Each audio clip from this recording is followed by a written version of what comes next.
ওখানে এটা communal right নয়, এটা ধর্মযুদ্ধ।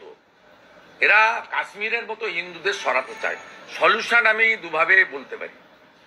একটা হচ্ছে এনআইএ কে দিয়ে ওখানে একদম রুটটাকে নষ্ট করে দেওয়া। ধরুন কালকে আমি টুইট করেছি ইনজাম আজকে অ্যারেস্ট হয়েছে। এর আগে তো বলছিল বাংলাদেশ, তুরস্ক, কত গল্প। ইনজামাম তিনি হচ্ছেন ধুলিয়ান মিউনিসিপ্যালিটির তৃণমূলের চেয়ারম্যান, বাধ্য হয়েছে অ্যারেস্ট করতে। এক্সপোজ করে দিয়েছি ডকুমেন্টারি এভিডেন্স দিয়ে। স্বাভাবিকভাবে আমার বক্তব্য হচ্ছে এনআইএ ইনভেস্টিগেশন চার্জশিট দেওয়া পর্যন্ত প্যারামিলিটারি ওখানে রাখা উচিত, এক নম্বর।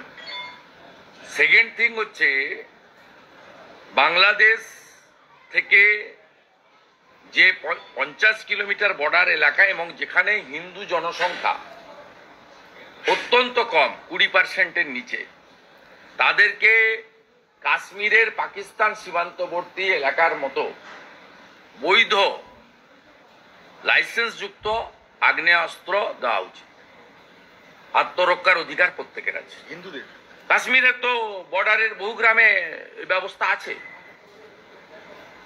স্পেশাল অ্যাক্টের আওতায় আছে তো।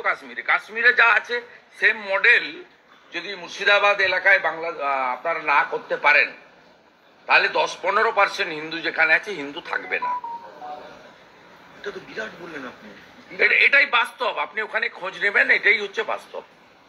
লাইসেন্সযুক্ত আত্মরক্ষার জন্য এদেরকে ব্যবস্থা করা উচিত। কাশ্মীরের পাকিস্তান সীমান্তবর্তী গ্রামে যে ব্যবস্থা আছে সেই একই ব্যবস্থা বাংলাদেশ সীমান্তবর্তী, ক্লোজ বাংলাদেশ সীমান্তবর্তী এবং যেখানে হিন্দুদের সংখ্যা অত্যন্ত কম, 10-15-20%, এটা করা উচিত। এবং এনআইএ যতক্ষণ না এই রিলিজিয়াস রাইটকে, কনস্পিরেটার, ফান্ডার এবং আর্মস ওয়েপেন্স এসছে একে একেবারে উপড়ে ফেলতে পারে, ততক্ষণ পর্যন্ত ওখানে প্যারামিলিটারি ফোর্স রেখে এনআইএ ইনভেস্টিগেশন কমপ্লিট করা উচিত আপ টু চার্জশিট।